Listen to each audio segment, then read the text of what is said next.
কিছু উপদেষ্টা ও তাদের পিএসের বিরুদ্ধে দুর্নীতির অভিযোগ জুলাই অভ্যুত্থানকে কলঙ্কিত করেছে, এমন মন্তব্য করেছেন বিএনপির সিনিয়র যুগ্ম মহাসচিব রুহুল কবির রিজভী। সকালে জাতীয় প্রেস ক্লাবে এক অনুষ্ঠানে তিনি বলেন, এসব অভিযোগকে শক্ত হাতে বিচার করতে হবে। বান্ডেল থাকলে প্রতি সেনমানিতে টাকা বাঁচবে।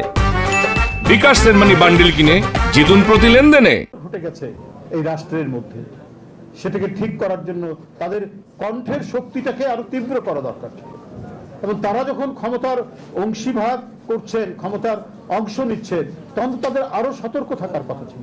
কেন তাদের এপিএস এর নামে শত কোটি টাকা দুর্নীতির অভিযোগ আসবে? কেন তারা বদলি বাণিজ্যের বিষয়ে তাদের অভিযোগ উঠবে? অন্তর্বর্তীকালীন সরকার দৃঢ় হাতে সেটা তো দমন করা দরকার ছিল।